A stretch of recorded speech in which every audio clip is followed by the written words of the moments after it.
Le vent glacé de Nancy ne se contente pas de souffler, il mord.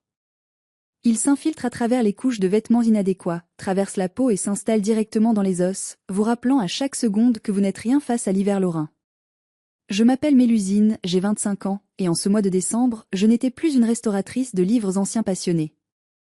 Je n'étais plus la petite fille chérie d'une famille respectée. J'étais une silhouette tremblante, recoiffée dans un coin de la tente humanitaire dressée sur la place Stanislas, serrant entre mes mains gercées un gobelet de soupe tiède. Tout autour de moi, la ville brillait. Les illuminations de Noël de la place Stanislas, joyau architectural dont les Nancéens sont si fiers, scintillaient d'une ironie cruelle. Les dorures des grilles, les façades majestueuses de l'opéra et de l'hôtel de ville semblaient me narguer. Il y a 6 mois à peine, je traversais cette place en talons, riant avec des amis, insouciante. Aujourd'hui, je suis invisible. Ou du moins, je l'espérais. Je tirais frénétiquement sur le bord de ma couverture de fortune, une laine grise et rêche qui sentait la poussière et l'humidité, essayant de cacher mon visage. Je savais qu'il serait là. C'était son événement. Une Bentley noire, lustrée comme un miroir, s'est immobilisée près de l'entrée VIP de la tente. Le moteur a ronronné doucement avant de se taire. Mon cœur a cessé de battre un instant. J'ai vu le chauffeur contourner le véhicule pour ouvrir la porte arrière. Et il est descendu. Ambroise. Mon grand-père. À 78 ans, il avait toujours cette allure impériale, ce dos droit qui refusait de plier sous le poids des années ou des responsabilités. Il portait son long manteau en cachemire beige, celui que j'avais aidé à choisir il y a 3 hivers. Il n'était pas seul. À ses côtés, le maire et quelques journalistes locaux, caméra au poing, prêts à capturer la générosité du grand philanthrope industriel. J'ai voulu fuir. J'ai voulu me fondre dans le sol gelé, disparaître dans la masse des corps fatigués qui m'entouraient. Mais mes jambes, engourdies par des heures d'immobilité dans le froid, refusaient de coopérer. Je l'ai vu scanner la foule. Ce n'était pas un regard de dégoût, ni de pitié distante. C'était le regard attentif de celui qui veut vraiment aider, qui cherche à croiser les yeux des bénéficiaires pour leur offrir un sourire, une dignité.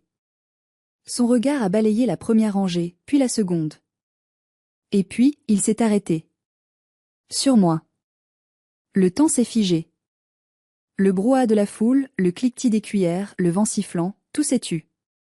Il a plissé les yeux. J'ai vu la reconnaissance le frapper comme une balle en pleine poitrine.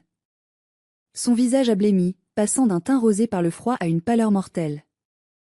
Il a lâché la boîte de chocolat qu'il tenait. Elle est tombée dans la neige boueuse sans qu'il ne s'en aperçoive. Il a bousculé un conseiller municipal, ignoré les protocoles et a marché droit vers moi. Sa voix, d'habitude si posée, a tonné, brisant le silence respectueux de l'assemblée. « Mélusine ?» C'était le début de la fin pour ceux qui m'avaient détruite. Mais avant de vous raconter comment cette seconde précise a fait basculer ma vie et celle de ma famille toxique, j'ai une petite faveur à vous demander. Je sais que nous sommes connectés par des écrans, mais j'aimerais savoir qui m'écoute en ce moment. Dites-moi dans les commentaires depuis quelle ville ou quel pays vous regardez cette vidéo, et quelle heure il est chez vous. C'est fascinant de voir à quel point nous sommes nombreux, dispersés mais unis par ces histoires. Allez-y, écrivez-le maintenant, je vous attends. C'est fait? Merci. Maintenant, laissez-moi remonter le temps. Laissez-moi vous raconter comment je suis passée d'héritière de 2 millions d'euros à cette épave humaine tremblante sur la place Stanislas.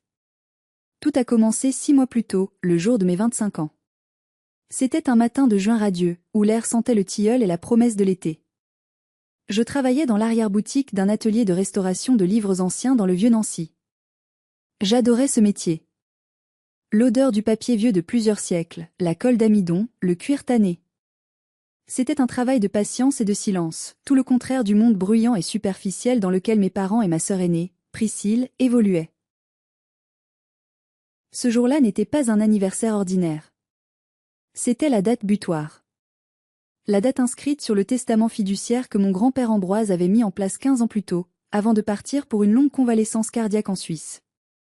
Il m'avait légué un fonds de 2 millions d'euros et son ancien appartement haussmannien, rue Saint-Jean. La clause était simple, mes parents, Tancrède et Ombeline, géraient le fonds jusqu'à ma maturité financière, fixée arbitrairement à mes 25 ans. Je n'avais pas l'intention de flamber cet argent. J'avais un plan précis, dessiné dans des carnets depuis mon adolescence, racheter l'atelier de mon patron qui partait à la retraite et rénover l'appartement de grand-père pour en faire mon chez-moi et un petit sanctuaire pour mes livres. À 10 heures précises, le cœur battant la chamade, j'ai composé le numéro de la banque privée au Luxembourg.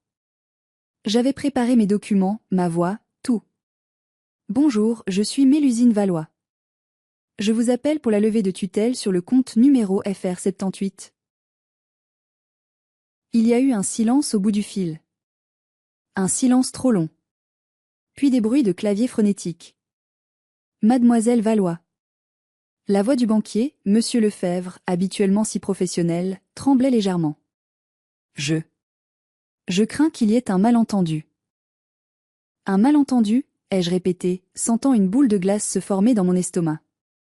C'est aujourd'hui que je récupère l'accès total, n'est-ce pas? Mademoiselle, le compte a été, comment dire, très actif ces 3 dernières années. Il a pris une inspiration audible. Le solde actuel est de 12,50 €. J'ai cru à une mauvaise blague. J'ai ri, un rire nerveux, saccadé. Vous voulez dire 2,12 millions, n'est-ce pas? Non, mademoiselle. 12 €.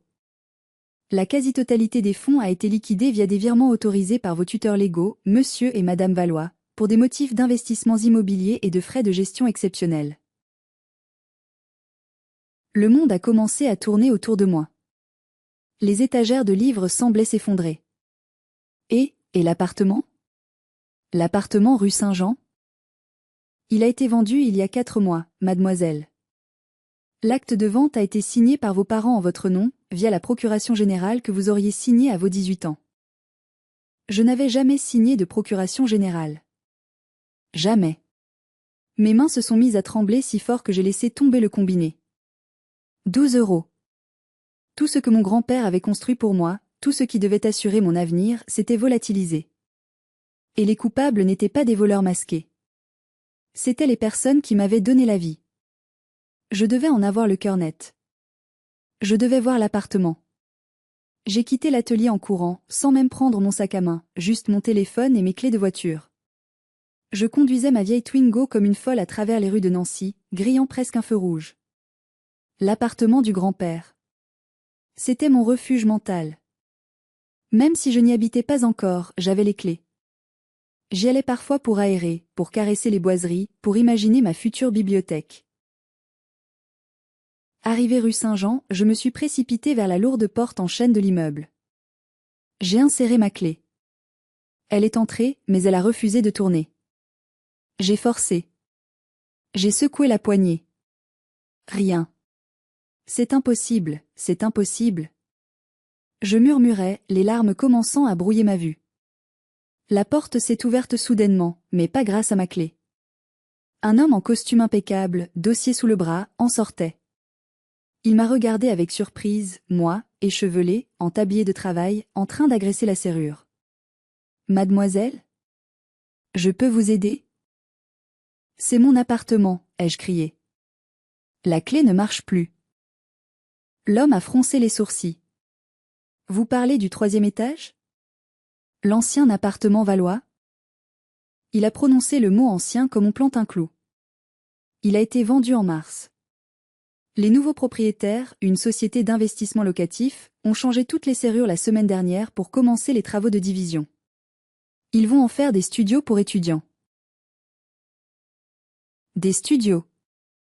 Ils allaient découper le salon aux moulures dorées, détruire la cheminée en marbre où grand-père me lisait des histoires, pour en faire des cages à lapins rentables. J'ai reculé, manquant de tomber dans l'escalier. J'ai sorti mon téléphone. J'ai appelé mon père, Tancrède. Messagerie. J'ai appelé ma mère, Ombeline. Messagerie. J'ai appelé la ligne fixe de leur villa. Rien. La panique se transformait en une rage froide. J'ai composé le numéro de Priscille, ma sœur aînée. La fierté de la famille. Celle qui avait toujours tout eu, la beauté, l'attention, les meilleures écoles et apparemment, mon argent. Elle a décroché au bout de la 3e sonnerie, sa voix traînante et agacée. Mélusine? Quoi encore? Je suis en plein essayage pour le cocktail de fiançailles, je n'ai pas le temps pour tes petites crises existentielles. Où est mon argent, Priscille? J'ai hurlé dans le hall de l'immeuble, ma voix résonnant contre le marbre froid. Où sont les 2 millions? Et pourquoi l'appartement de grand-père est vendu? Il y a eu un silence, puis un soupir exaspéré. Oh, mon Dieu! Tu as parlé à la banque? Écoute, ne sois pas dramatique. Papa et maman ont dû faire des arbitrages. C'est pour le bien de la famille. On en parlera plus tard. Le bien de la famille? C'est M-O-N argent. C'est M-O-N non. Arrête de crier, tu me donnes la migraine, a-t-elle coupé sèchement. Et ne t'avise pas de venir faire un scandale à la villa ce soir. Cyprien et ses parents viennent dîner pour finaliser la liste des invités. Si tu gâches ça, je ne te le pardonnerai jamais. Elle a raccroché. Je suis restée là, le téléphone muet à l'oreille, devant une porte close qui symbolisait désormais ma vie entière. Il m'avait tout pris. Et le pire, c'est qu'il pensait que c'était normal. Que j'allais accepter ça docilement, comme j'avais toujours tout accepté pour ne pas faire de vagues. Mais ce soir-là, quelque chose s'est brisé en moi. Je n'allais pas rentrer sagement dans mon studio de location, dont le bail finissait dans 2 semaines car j'avais donné mon préavis sur d'emménager ici. J'allais aller à la villa. Et j'allais obtenir des réponses. La villa de mes parents se trouvait sur les hauteurs de Nancy, dans un quartier résidentiel huppé où les pelouses sont coupées au millimètre et où le silence est un signe de richesse. J'ai garé ma Twingo cabossée juste derrière la Porsche Cayenne neuve de mon père et la décapotable rouge de Priscille. Le contraste était si violent qu'il en devenait comique. La maison brillait de 1000 feux. J'entendais de la musique classique s'échapper des fenêtres ouvertes. Ils fêtaient. Ils buvaient du champagne pendant que je venais de découvrir que j'étais ruinée. J'ai tambouriné à la porte d'entrée, ignorant la sonnette. C'est ma mère, Ombeline, qui a ouvert. Elle portait une robe en soie émeraude, un verre de chardonnay à la main. Son sourire d'hôtesse parfaite s'est figé en me voyant. Mélusine? Mais qu'est-ce que tu fais là? Tu es dans un état épouvantable. Je l'ai poussé légèrement pour entrer. Dans le grand salon, mon père, Tancrède, discutait avec Cyprien, le fiancé aristocrate de ma sœur. Priscille trônait sur le canapé, rayonnante, un catalogue de robes de mariée de haute couture sur les genoux. Vous m'avez volé, ai-je dit, ma voix tremblant de rage contenue. Vous avez vidé le fonds fiduciaire. Vous avez vendu l'appartement. Tout est parti. Le silence est tombé comme une chape de plomb. Cyprien a regardé ma sœur avec confusion. Mon père s'est levé lentement, posant son verre. Il n'avait pas l'air coupable. Il avait l'air ennuyé. Mélusine, on ne lave pas son linge sale en public, a-t-il dit d'un ton autoritaire. Viens dans le bureau. Non. J'ai crié. On parle ici. Devant tout le monde. Où est l'argent? Ma mère a soupiré, posant sa main manucurée sur mon bras. Ma chérie, tu ne comprends pas la complexité de la finance. Les affaires de ton père ont eu un passage à vide. Nous avions besoin de liquidités pour maintenir notre train de vie, pour ne pas inquiéter les investisseurs. C'était un emprunt. Un emprunt de 2 millions d'euros? Sans me le dire? J'ai regardé Priscille. Et toi? Tu savais? Priscille a levé les yeux au ciel. Mélusine, arrête d'être égoïste. Regarde autour de toi. Ce mariage avec Cyprien, c'est l'avenir de la famille. Il faut du standing. Papa et maman m'ont acheté le Pantouse à Paris pour qu'on puisse s'installer dignement. Tu ne vas quand même pas nous reprocher de vouloir ce qu'il y a de mieux? J'étais sidérée. Tu as acheté un Pantouse à Paris, avec mon héritage? C'est l'argent de la famille, a aboyé mon père, perdant patience. Grand-père l'a mis à ton nom pour des raisons fiscales, mais c'est notre argent à tous. Tu as toujours été la petite modeste, celle qui aime les vieux bouquins et la poussière. Tu n'as pas besoin de millions pour être heureuse. Ta sœur, elle, a une image à tenir. Je vais le dire à grand-père, ai-je menacé, les larmes de frustration coulant sur mes joues. Je vais tout lui dire. Le visage de mon père a changé. Il est devenu menaçant. Il s'est approché de moi, son souffle sentant le cognac. Si tu dis un seul mot à ton grand-père, tu le tueras. Son cœur est fragile, Mélusine. Le médecin a été formel, aucune émotion forte. Si tu lui dis que ses enfants ont emprunté cet argent, il fera une crise cardiaque. Et ce sera de ta faute. Tu veux être celle qui a tué Ambroise? C'était le coup de grâce. Le chantage affectif ultime. Ils savaient que j'adorais mon grand-père plus que tout au monde. Ils utilisaient mon amour pour lui comme un bouclier pour protéger leur cupidité.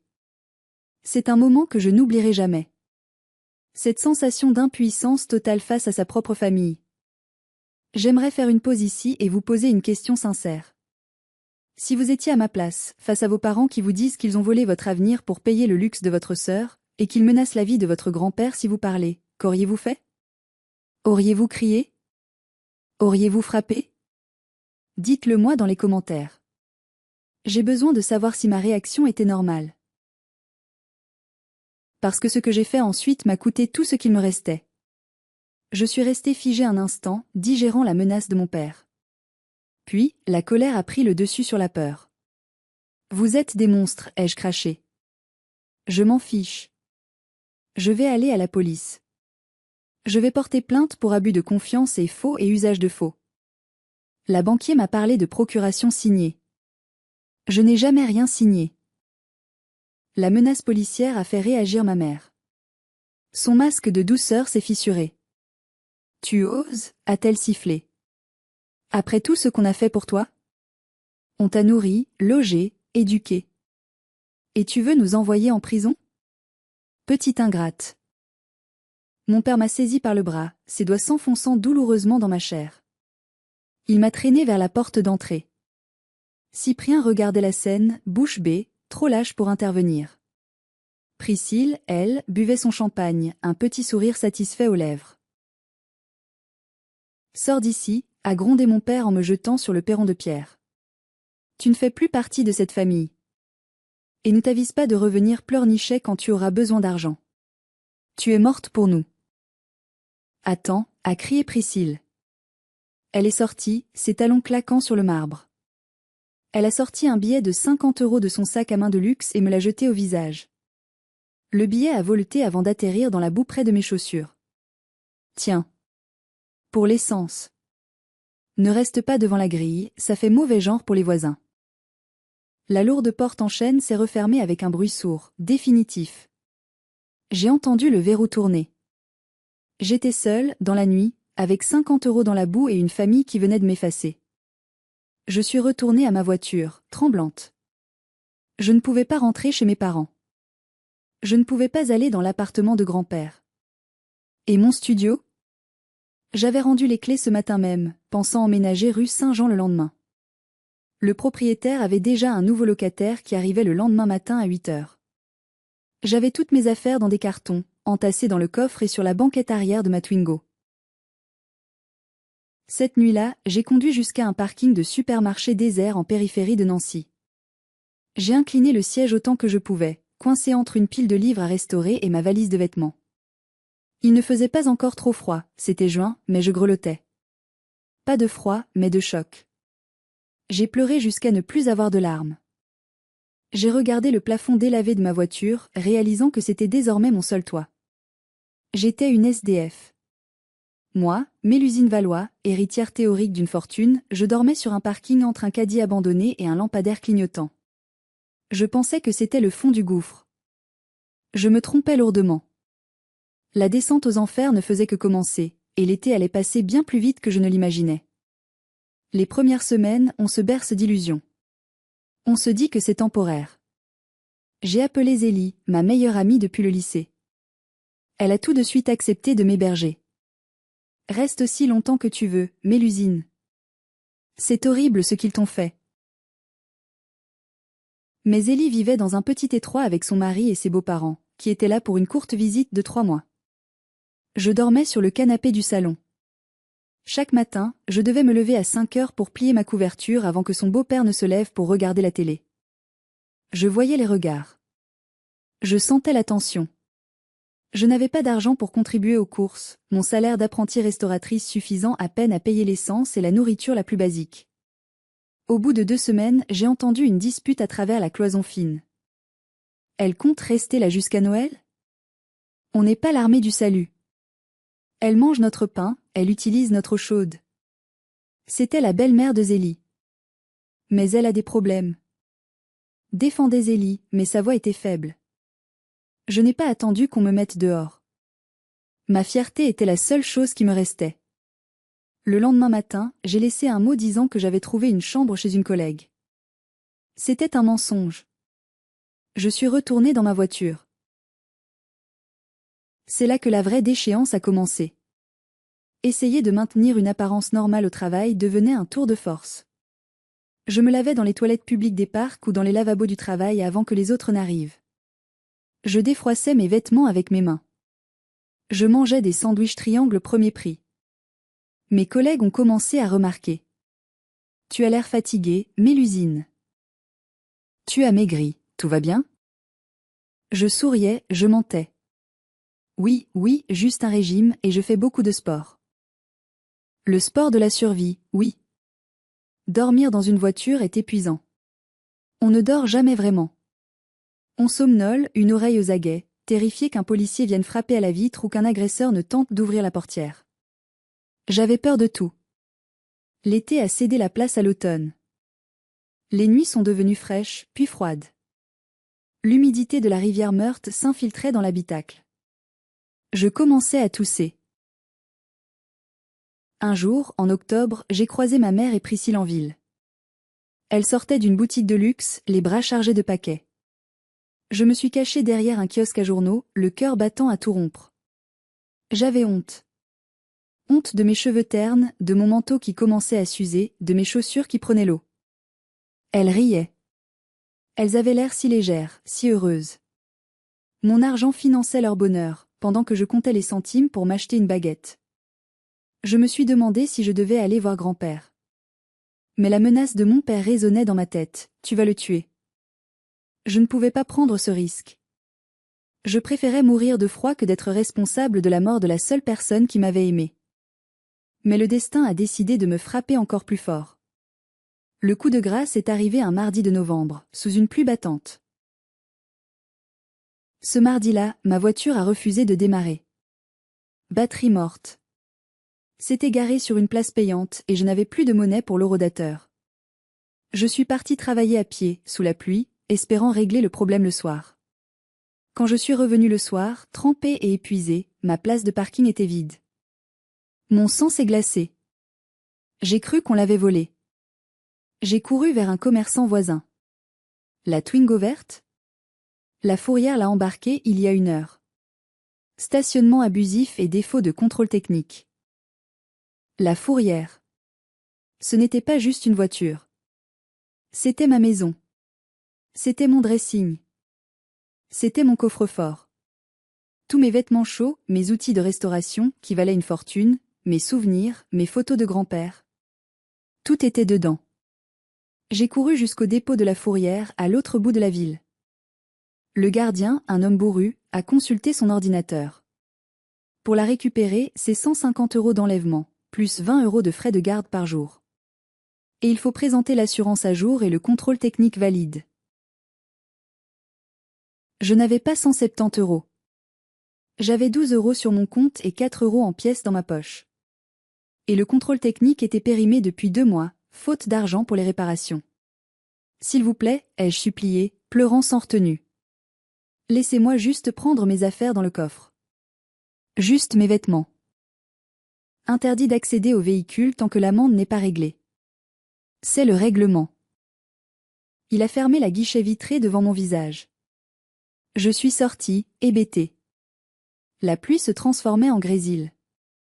Je n'avais que les vêtements que je portais, un jean fin, un pull en acrylique et un imperméable léger. Pas de bonnet, pas de gants, pas d'écharpe. Dans un geste de désespoir absolu, j'ai marché jusqu'à la villa de mes parents. C'était à 10 kilomètres. J'ai mis 2 heures. Je suis arrivée devant la grille en fer forgé, tremblante, les lèvres bleues. Il y avait une réception. Encore.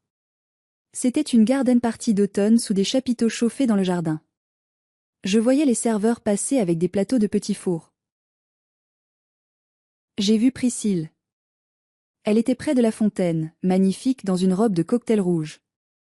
Et autour de son cou, j'ai plissé les yeux. Autour de son cou brillait le collier de perles à 3 rangs. Le collier de grand-mère. Celui qu'elle m'avait promis sur son lit de mort. Pour ma petite Mélusine, qui a la douceur d'une perle, avait-elle dit. Priscille le portait comme un trophée de guerre. Elle riait, la tête renversée en arrière, caressant les perles avec ses doigts manucurés. J'ai agrippé les barreaux de la grille. Priscille. Maman, j'ai crié, ma voix rauque et faible. Un vigile s'est approché de l'intérieur. Mademoiselle, éloignez-vous. C'est une propriété privée. Je suis leur fille, ai-je sangloté. Le vigile a parlé dans son oreillette. Il a écouté, puis m'a regardé avec un mélange de pitié et de fermeté. Monsieur Valois dit qu'il n'a qu'une fille, et qu'elle est à l'intérieur. Il dit que si vous ne partez pas, il appelle la police pour harcèlement. Mon père m'a renié devant un étranger. Il a préféré me laisser mourir de froid devant son portail plutôt que de risquer que je ternisse sa fête. J'ai lâché les barreaux. J'ai tourné le dos à la lumière, à la chaleur, à ma famille. J'ai marché vers l'obscurité. Ce soir-là, Mélusine Valois est morte. Il ne restait plus qu'une ombre errante dans les rues de Nancy. L'hiver à Nancy ne pardonne pas. Quand on vit dehors, la ville devient un champ de bataille. Les bancs publics deviennent des lits de torture, les porches des immeubles des abris précaires dont on vous chasse à coups de seau d'eau. J'ai appris. J'ai appris que les journaux froissés sous le pull créent une couche d'isolation étonnamment efficace. J'ai appris que les cartons de pizza, même vides, gardent un peu de chaleur. J'ai appris à repérer les bouches d'aération du métro qui soufflent de l'air tiède, mais qui sentent l'urine et les gaz d'échappement. J'ai perdu mon travail. Je ne pouvais plus me présenter avec mes mains sales et mon odeur. Mon patron était triste, mais il ne pouvait pas garder une employée qui s'endormait debout et qui faisait peur aux clients. Je dormais sous le pont près du canal avec un petit groupe d'infortunés. C'est là que j'ai rencontré le professeur. Un vieil homme à la barbe blanche hirsute, qui citait du Victor Hugo en buvant du vin rouge bon marché. C'est lui qui m'a sauvé de la folie. Ne laisse pas la rue manger ton âme, petite, me disait-il en partageant un bout de pain dur. Garde ton esprit vif. Regarde les détails. L'architecture, les nuages. Si tu ne regardes que tes pieds, tu deviendras le trottoir. C'est le professeur qui m'a parlé de l'événement humanitaire sur la place Stanislas. Le vieux lion de l'industrie, Ambroise Valois, organise sa grande distribution annuelle, m'a-t-il dit en lisant un journal trouvé dans une poubelle. Soupe chaude, couverture neuve, vêtements d'hiver. C'est demain. Tu devrais y aller. Tu ne passeras pas une semaine de plus avec ce manteau. Ambroise Valois. Mon grand-père. L'idée de le voir me terrifiait. Et s'il me voyait? Et s'il avait cru aux mensonges de mes parents? Peut-être qu'il lui avait dit que j'étais partie en voyage ou que j'avais rejoint une secte? Mais le froid était plus fort que la honte. Mes doigts étaient devenus violets. Je ne sentais plus mes orteils. J'avais besoin d'une couverture. Juste une couverture. Le jour J, je me suis traînée jusqu'à la place. J'ai fait la queue pendant des heures. J'ai reçu ma soupe. Je suis allée m'asseoir dans la tente, le plus loin possible de l'estrade. Je me suis recroquevillée, tirant sur le bas de mon pantalon pour cacher mes chaussettes trouées. Je me sentais comme un animal blessé. Et nous voilà revenus au moment fatidique. Le moment où la Bentley s'est arrêtée. Le moment où il est descendu. Je l'ai vu s'approcher. J'ai vu ses yeux bleus, si semblables aux miens, se poser sur moi. J'ai vu le moment précis où son cerveau a fait le lien entre la clocharde tremblante et sa petite fille adorée. Il a vu le foulard. C'était la seule chose de valeur qui me restait, un carré de cachemire qu'il m'avait offert pour mes 18 ans. Il était taché, déchiré, mais c'était le sien. Mélusine. Sa voix a traversé la tente. Les bénévoles se sont arrêtés. Le maire s'est tu. Il s'est approché, ses mains gantées de cuir tremblant légèrement. Il s'est accroupi devant moi, ignorant la boue qui souillait son pantalon de costume impeccable. Il a tendu la main et a touché ma joue, glacée et sale. Des larmes ont jailli de ses yeux. Des larmes de vieillard, lourdes et douloureuses. Mon Dieu! A-t-il murmuré. Puis, il s'est redressé, et son visage a changé. La tristesse a fait place à une fureur biblique. Il a hurlé, une voix que je ne lui connaissais pas, une voix de commandement, habituée à diriger des usines et des empires. Où est ton appartement? Où sont les 2 millions que je t'ai donnés? La question a claqué comme un coup de fouet. Tout le monde a entendu. Les journalistes ont tourné leurs caméras. Le secret honteux de la famille Valois venait d'exploser en direct. Je n'ai pas pu répondre tout de suite. Ma gorge était serrée par 6 mois de silence et de souffrance. J'ai juste sangloté, un son rauque et laid. Ils m'ont tout pris, grand-père, ai-je fini par bégayer. Papa, maman. Priscille. Ils ont dit que c'était pour la famille. Ils m'ont mise dehors. Ambroise n'a pas posé d'autres questions. Il n'a pas demandé « Es-tu sûr ?» Il a regardé mes mains gercées, mes vêtements trop fins, ma maigreur effrayante. La preuve était là, sous ses yeux. La vérité était inscrite dans ma chair. Il a ôté son manteau en cachemire. D'un geste brusque, il a posé sur mes épaules.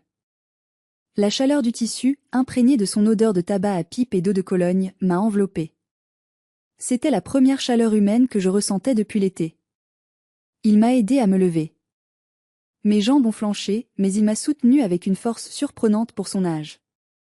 Emmenez-la à la voiture, a-t-il ordonné à son chauffeur qui s'était précipité. Puis il s'est tourné vers le maire et les caméras. Son visage était de marbre, mais ses yeux lançaient des éclairs. Monsieur le maire, excusez-moi. Il semble que j'ai une urgence familiale. Une urgence criminelle. Dans la Bentley, le chauffage était au maximum. Le cuir des sièges était doux. Je n'osais pas bouger, de peur de salir cet intérieur immaculé. Grand-père s'est assis à côté de moi. Il a pris ma main sale dans les siennes et l'a embrassée. Je suis désolé, ma petite, a-t-il murmuré, la voix brisée. Je pensais qu'il t'aimait. Je pensais qu'il prenait soin de toi pendant que je me reposais en Suisse. Quel vieil imbécile j'ai été. Ils ont dit que tu aurais une crise cardiaque si je te le disais, ai-je avoué. Ils ont dit que je te tuerais. Les mâchoires d'Ambroise se sont contractées si fort que j'ai cru entendre ses dents grincer. Ils ont parié sur ma mort? Il a eu un rire bref, terrifiant. Ils vont découvrir que le vieux lion a encore des dents. Et qu'il a très faim. Il a sorti son téléphone. Il n'a pas appelé mes parents. Il a composé un numéro qu'il connaissait par cœur. Enguerrand? C'est Ambroise. Tais-toi et écoute. Je veux que tu viennes au manoir immédiatement. Appelle le procureur de la République. Appelle le commissaire divisionnaire. On porte plainte. Pourquoi? Pour tout. Abus de faiblesse, vol en bande organisée, mise en danger de la vie d'autrui, faux et usage de faux. Contre qui? Contre mon fils. Contre sa femme. Et contre ma petite fille Priscille. Je veux qu'il soit détruit. Tu m'entends? Détruit. Il a raccroché. Il s'est tourné vers moi, et pour la première fois, j'ai vu une lueur de soulagement dans ses yeux.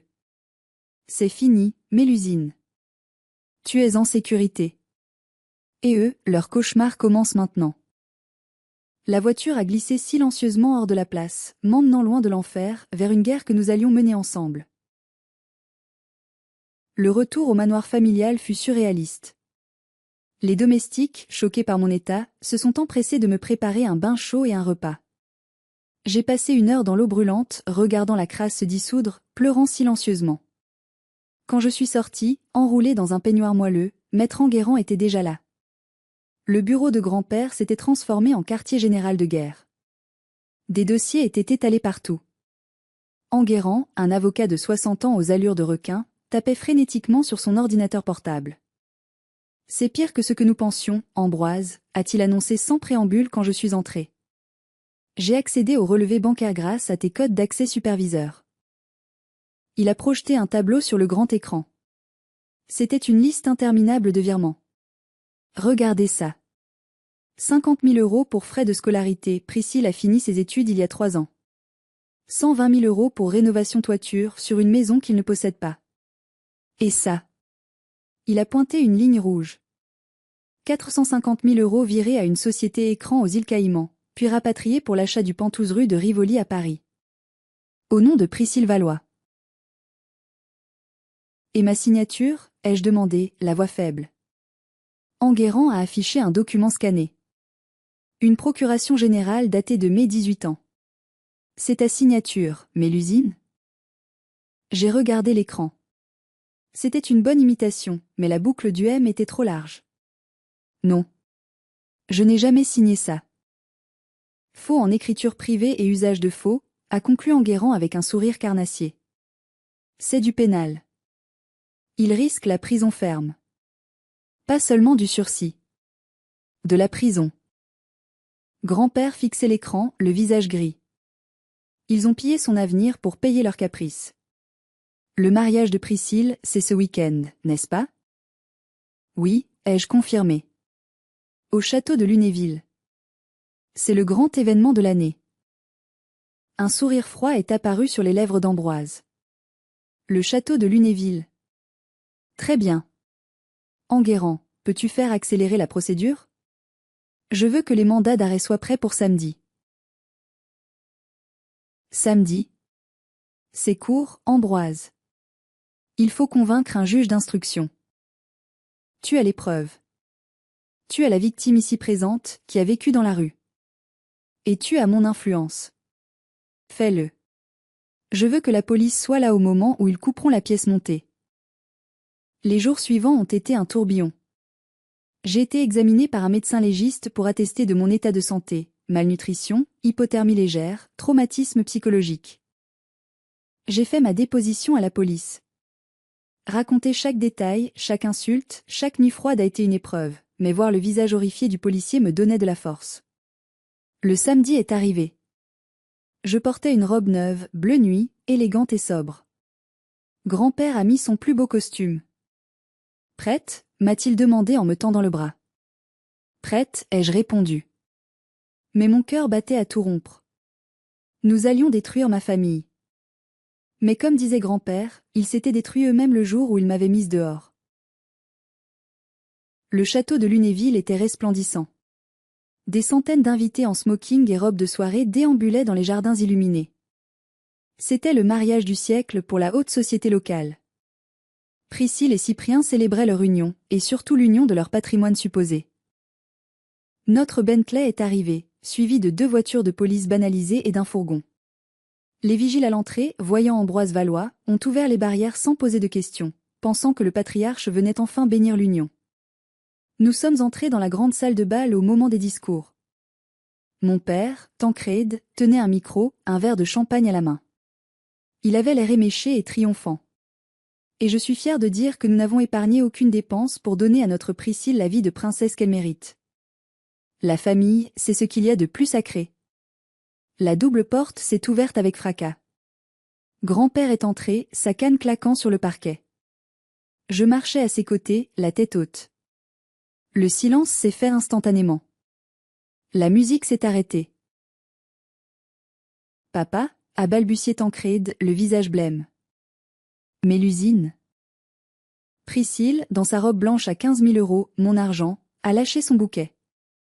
La famille est sacrée, en effet, Tancrède, a tonné Ambroise, sa voix résonnant sans micro dans l'immense salle. C'est pour cela que je suis ici. Pour sauver l'honneur de la mienne, que tu as souillé. Ambroise, s'il te plaît, pas ici. A couiné ma mère, essayant de s'interposer. Grand-père l'a ignoré. Il s'est tourné vers les invités, vers la famille de Cyprien qui regardait la scène avec horreur. Mesdames et messieurs, je vous prie de m'excuser. Ce mariage est une fraude. Tout ce que vous voyez ici, le château, le traiteur, la robe, et même l'appartement de ma petite fille aînée à Paris, tout a été payé avec de l'argent volé. Volé à cette jeune fille, ma petite fille Mélusine, qu'ils ont jetée à la rue et laissée dormir dans le froid pendant 6 mois. Un murmure de choc a parcouru la salle. C'est faux. Elle est folle, a crié Priscille. Elle est jalouse. Ambroise a fait un signe de tête. Le commissaire et ses hommes sont entrés. Monsieur Tancrède Valois, Madame Ombeline Valois, Mademoiselle Priscille Valois. Vous êtes en état d'arrestation pour abus de confiance aggravé, faux et usage de faux, et abandon de personnes vulnérables. Les menottes ont cliqueté. C'était un son métallique, froid, définitif. Priscille s'est mise à hurler en se débattant, sa robe blanche se prenant dans ses pieds. Cyprien. Fais quelque chose. Il gâche mon jour. Cyprien a reculé, dégoûté. Ses parents se sont levés. La mère de Cyprien a retiré son chapeau et a dit d'une voix glaciale, « Le mariage est annulé. Nous ne nous associons pas avec des criminels. » Viens, Cyprien. Ils sont partis sans un regard en arrière. J'ai regardé ma mère se faire menotter. Elle pleurait, son maquillage coulant sur son visage. Elle m'a regardé. Mélusine, dis-leur que c'était un malentendu, nous sommes ta famille. J'ai fait un pas en avant. J'ai regardé cette femme qui m'avait mise au monde et qui m'avait laissé mourir de faim. Ma famille est ici, ai-je dit en prenant le bras de grand-père. Vous n'êtes que des voleurs. Ils ont été emmenés sous les flashs des photographes, que Priscille avait elle-même engagés. La fête était finie. La justice commençait. Le procès a eu lieu 3 mois plus tard.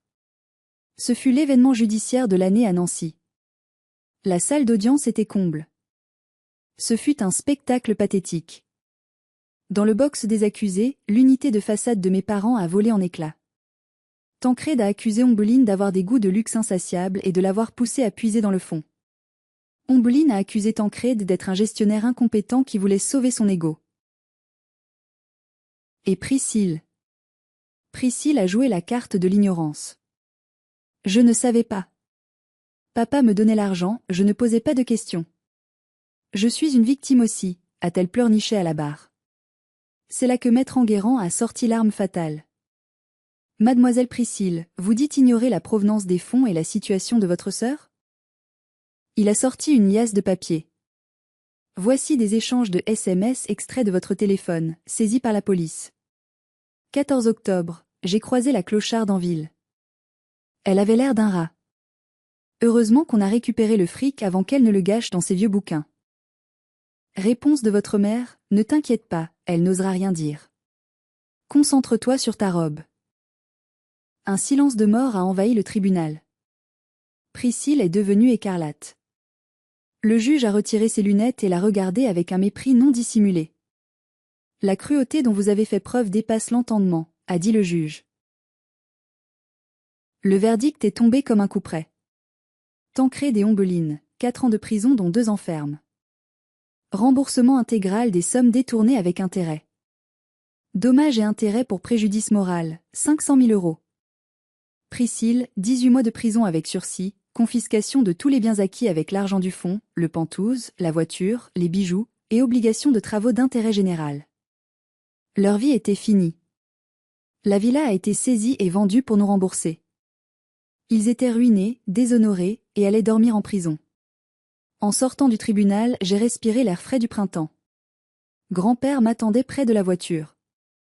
Il avait l'air fatigué, mais en paix. C'est fini, petite, a-t-il dit. Oui. C'était fini. 1 an a passé depuis le procès. Nancy est toujours la même, mais ma vie a changé du tout au tout. Avec l'argent récupéré et les dommages et intérêts, j'ai réalisé mon rêve, mais en plus grand.